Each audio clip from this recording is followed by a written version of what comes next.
Bismillah ar-Rahman ar-Rahim, alhamdulillah, wassalatu wassalamu ala Rasulullah. We continue reading from the 40 principles of the religion, the 40 fundamentals of the religion, the Arba'in fi Usul Din, by Imam Al-Ghazali, rahmahullah, wa nafa'ana bihim fi ad-darain. And we have just arrived at the 10th principle, which is practically the 40th, completing these 40 principles with a chapter on remembering death, fi dhikri al-maut, which is very appropriate, and it's the same with the Ihya.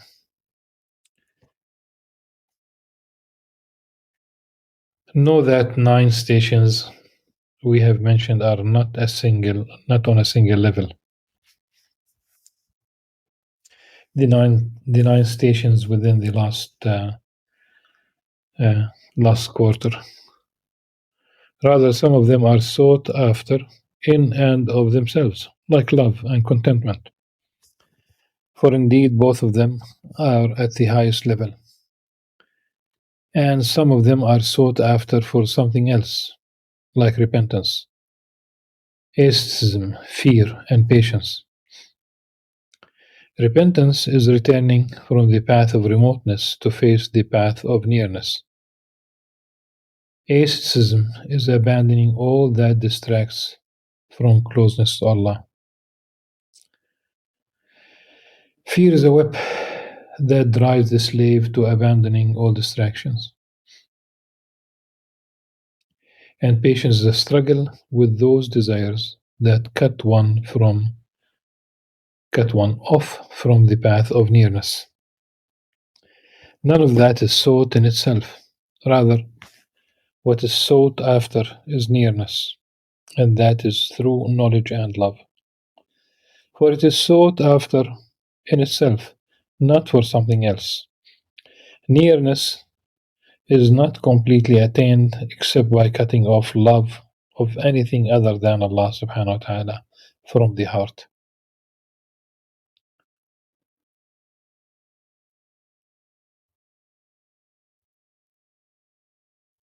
And in fact, I would like to highlight the word that Imam Al-Ghazali used, of course, in Arabic for struggle here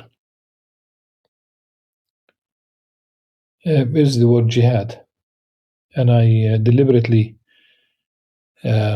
mentioned the Arabic word because of all the stereotyped images and wrong information there is in the Quran and the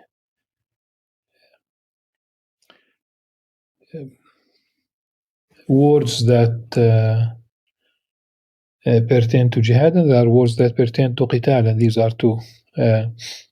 It's almost like a Venn diagram. I think that's the most appropriate thing to say. A Venn diagram where there is an area that is common between them, where they intersect. But there is jihad that is not qital, it's not fighting. It's not fighting, literally. And there is fighting that is not jihad, when it crosses boundaries, when it crosses red lines, Islamic red lines. So,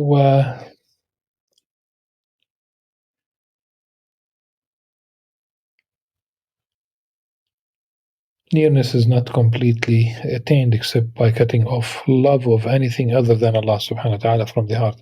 It requires fear, patience, and abstinence for that reason. Among the most immensely beneficial affairs is remembering death. When I said that it is really most appropriate that he concluded the very last book, here the very last chapter, the very last principle, if you will, with remembering death, because the end of this of this life, the very last thing. There is something beyond, of course. We believe in the hereafter. And Imam Al-Ghazali, in this chapter, he mentions many things. He mentions the hereafter, he mentions punishment, because we are held responsible.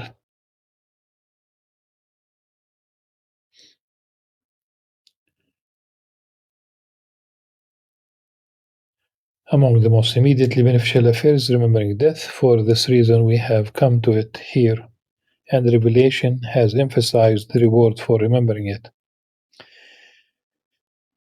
Through it, love of the world is spoiled, and the heart's attachment to it is cut off. Allah subhanahu wa ta'ala said, قل إن الموت الذي تفرون منه فإنه ملاقيكم. Say verily, the death that you are fleeing from will most certainly meet you. So usually, if you are fleeing something, it's behind you, following you on your tracks, and following your footsteps. But here it says, it will meet you, it will face you, it will. So you run away from it, and it's waiting. It's in front of you. You cannot run away from it.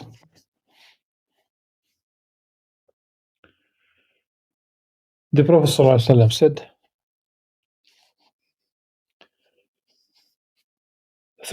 frequently remember the destroyer of pleasures.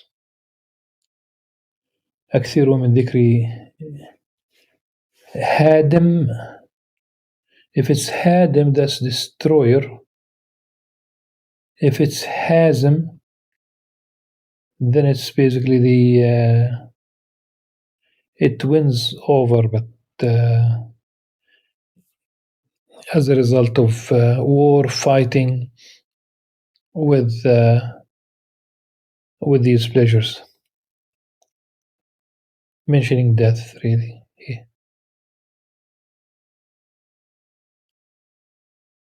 It is death.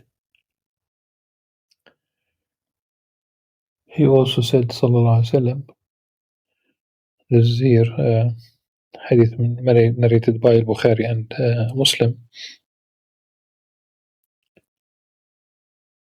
Whoever hates to meet Allah, Allah hates to meet him.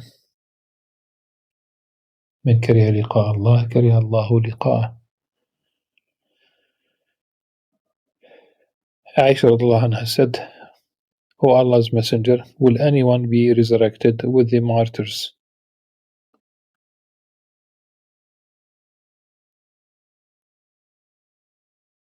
He said, yes, whoever remembers death 20 times in the day and the night, it's not really a hadith, meaning that it doesn't have even a weak chain of narrators. And there are a couple of a few problematic chains of narrators and what follows. The Prophet ﷺ walked past a gathering in which people were laughing loudly. Allah's Messenger said, ﷺ, mix your gathering with the remembrance of the spoiler of pleasures.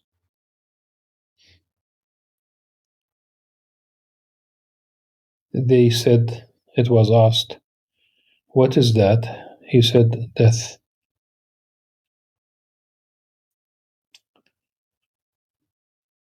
It's not, again,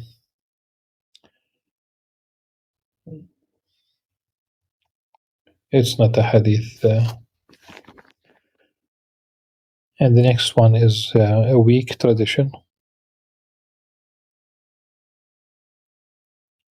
The Allah's Messenger ﷺ said, if the animals knew about death, what the son of Adam knows, you would not have eaten a fat animal from among them. First of all, it's a weak tradition. And the idea is that their knowledge of death will keep them thin.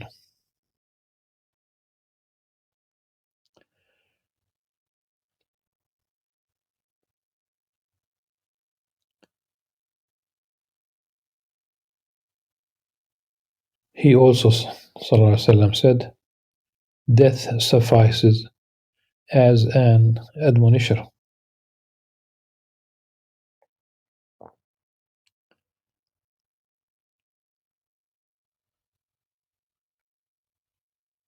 And he said,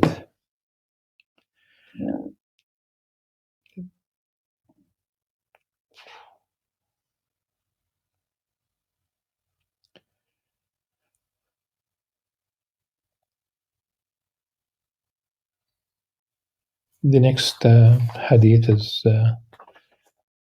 doesn't have an origin really. It's not a hadith.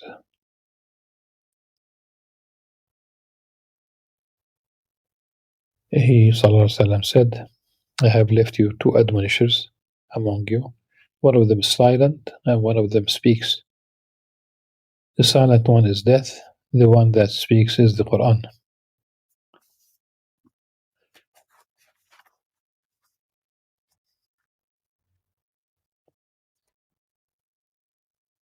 And the next hadith is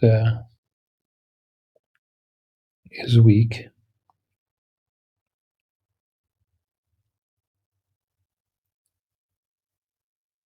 Once a man was mentioned in his presence, ﷺ,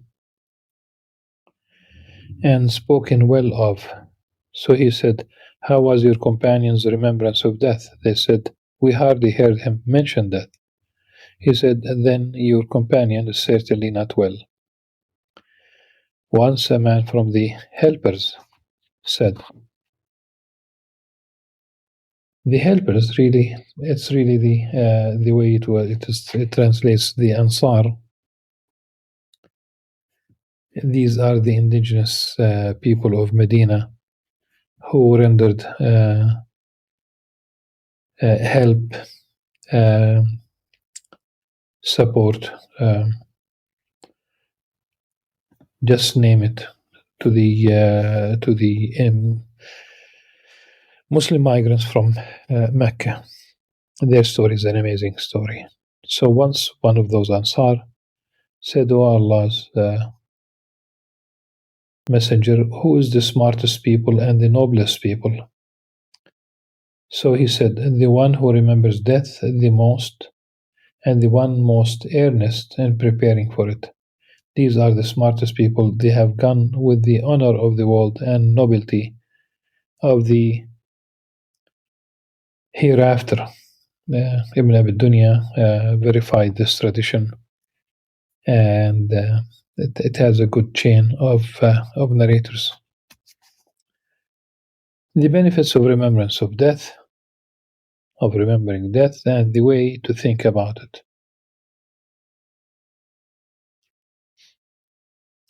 Do know that death is immense and terrifying, and what comes after it is even greater than it.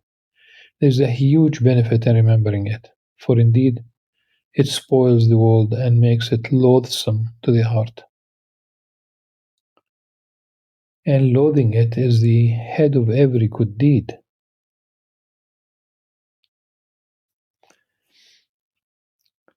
Just as loving it is surely the head of every sin. The first of them, the Gnostic, has benefits in remembering it. The Gnostic, Al-Arif, the knower of Allah subhanahu wa ta'ala, has two benefits in remembering it, in remembering death. The first of them is aversion to the world. The other is longing for the afterlife, for indeed the lover inevitably yearns. The meaning of yearning in regards to sensory things is to fulfill the imagination through rising to direct witnessing. Indeed, the object of yearning is inevitably perceived in the imagination, yet absent from sight. The states of the afterlife and its luxuries,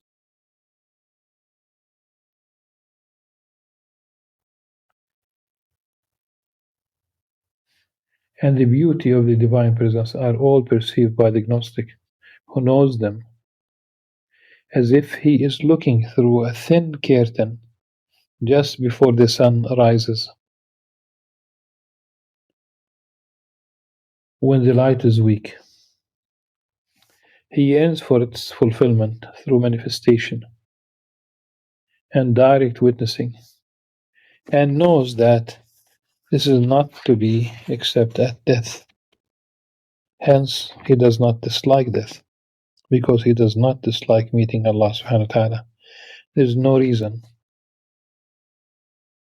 for the any of the creation to turn to the world except little reflection on death.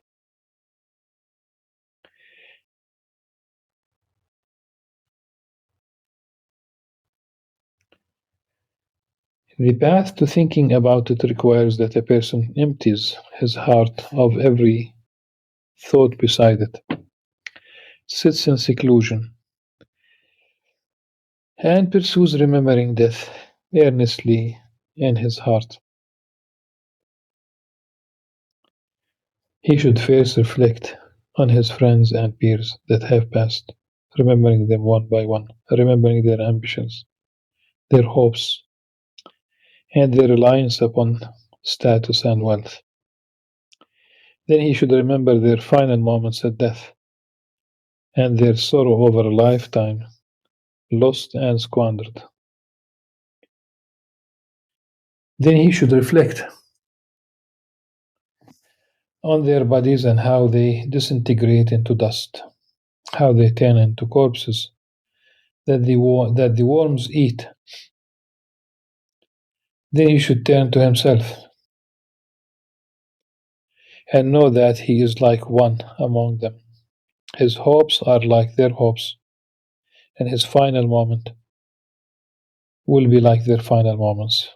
Then he should look at his body parts and how they grow weak, at his eye and how the worm will eat it, and at his tongue and how it tears and becomes a piece of dead flesh in his mouth. If you do this, the world is spoiled for you, it is spoiled to you, and you are happy. For the happy one is he who is admonished by the example of another. For this reason,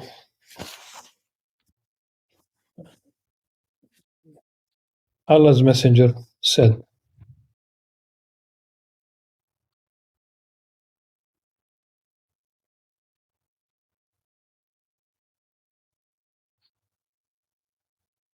this is not a hadith at all, just simply to some scholars said that it is a forged tradition, and they said that it's from the speech or from the talk of Al-Hasan al-Basri, rahimahullah. But the meaning is, the message there is, it's a strong message, and written beautifully in Arabic,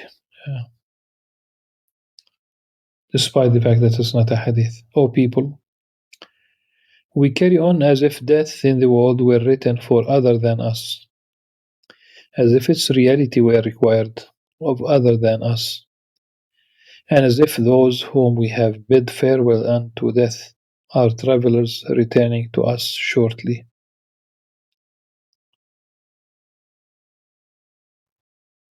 Like as if they are going on a vacation, just they are going to come back. We prepare their bodies for burial and consume what they bequeath as if we will live eternally after them. We have forgotten every admonition and feel secure from every calamity. Good news to he whose fault preoccupies him from the faults of the people.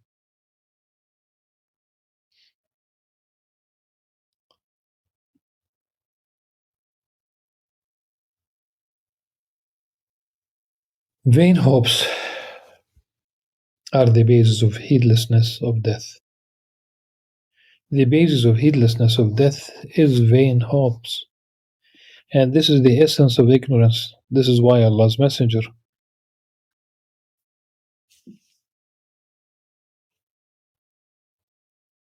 Sallallahu Alaihi Wasallam said to Abdullah ibn Umar radiallahu anhu,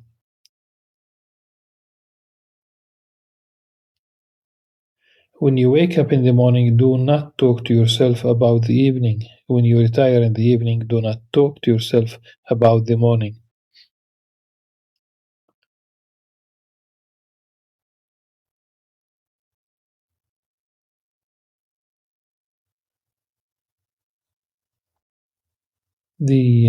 Let me just read the whole thing and then comment, and because one part is the hadith of the Prophet ﷺ and one part and it is really muttafaq alayhi. It's been narrated by Bukhari and Muslim.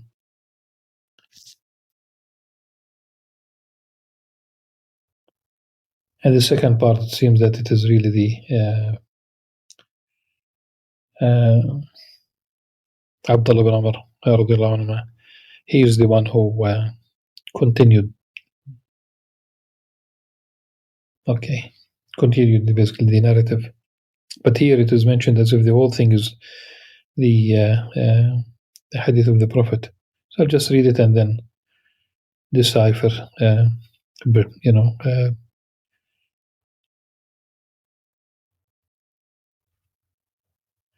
So I'll just go to the beginning.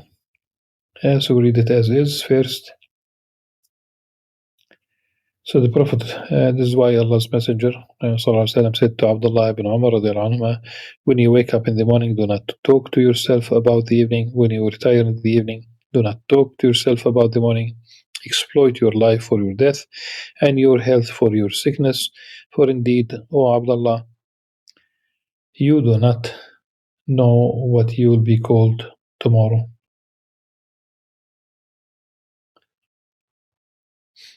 Okay, let's basically break it down.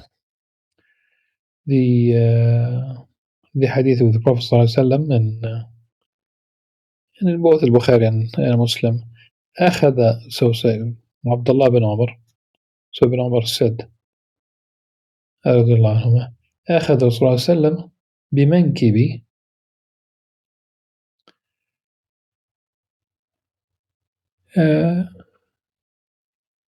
so the Prophet ﷺ, he took, basically he grabbed my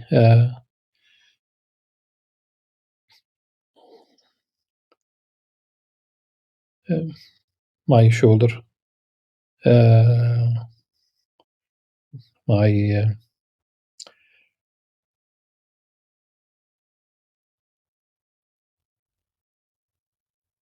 my arm, and he said, be in this life كن في الدنيا كأنك غريب أو عابر سبيل. Be in this life as if you are a stranger or a traveler.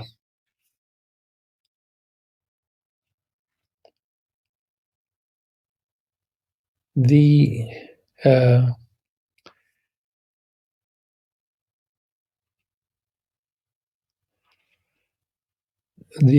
rest is Abdullah bin Umar continues as if he is explaining the hadith. I think this is very important to remember.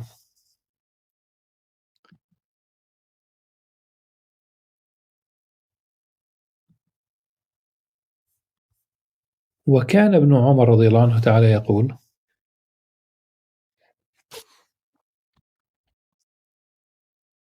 إذا أصبحت فلا تنتظر المساء وإذا أمسيت فلا تنتظر الصباح وخذ من صحتك لمرضك وفي حياتك لموتك. So the hadith of the Prophet ﷺ is only the first part.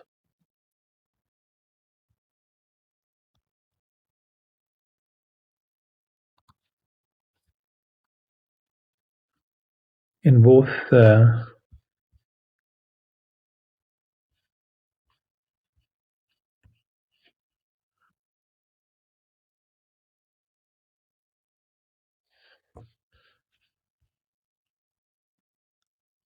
so both of them, meaning that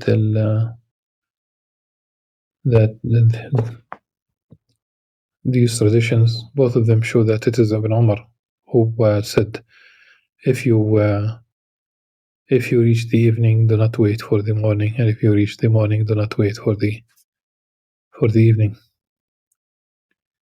Like, don't be that hopeful. And so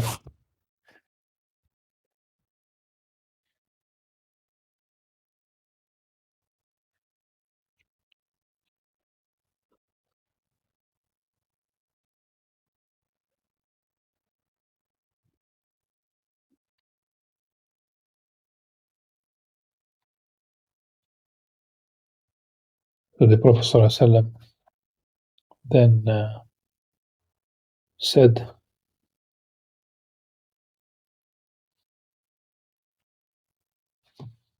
the most frightening thing I fear for my community is two traits: following desires and vain hopes.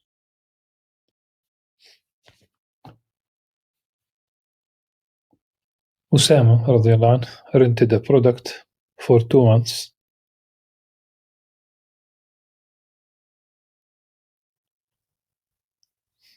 I don't know why it says rented, because it says ishtara. So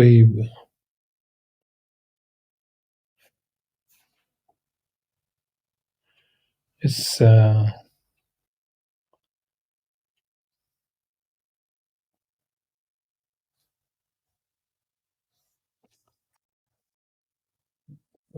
it is rent, but ishtara.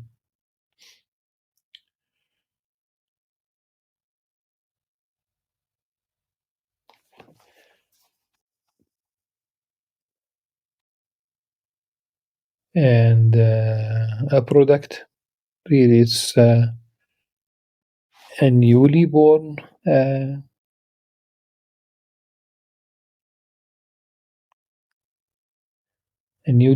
camel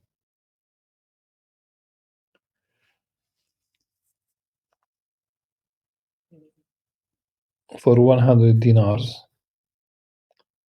It's 100, whether it's dinar or not. It could be dirhams. So the Prophet ﷺ commented on this by saying, are you not amazed at this Usama who rented something for 2 months? Indeed, Usama has a vain hope.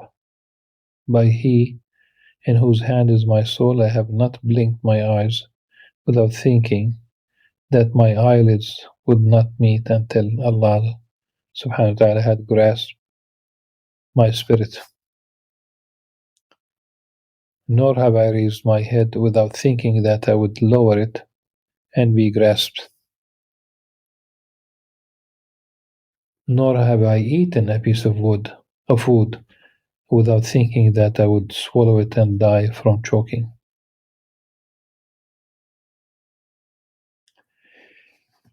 Die from choking.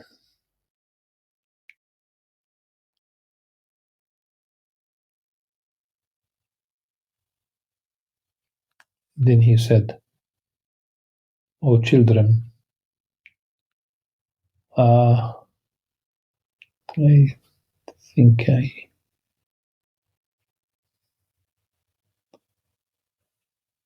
I made a mistake, but I will correct it.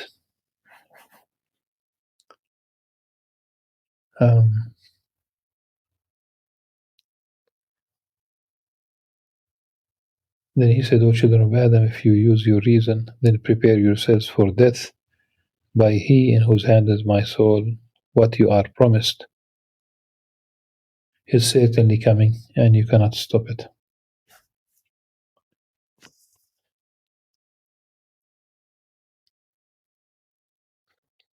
The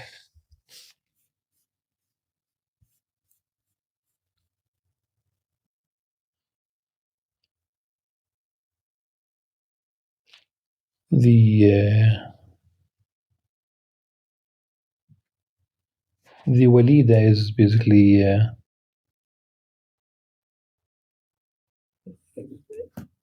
slave woman.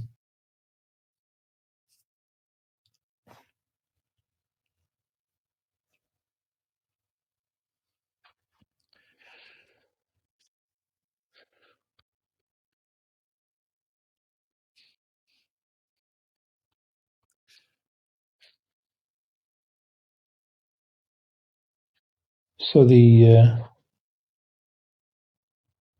hadith has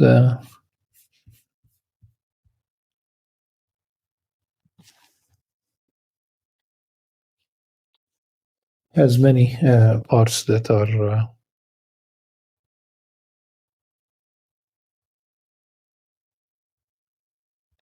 are intriguing.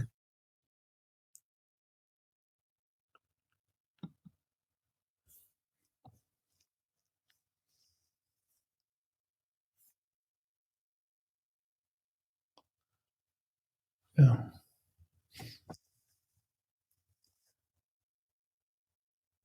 Inshallah, I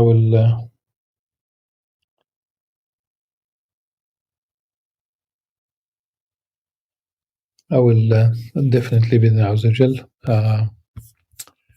look at the hadith again and start with it tomorrow inshallah. سبحانك اللهم وبحمدك نشهد أن لا إله إلا أنت نستغفرك ونتوب إليك. السلام عليكم ورحمة الله وبركاته.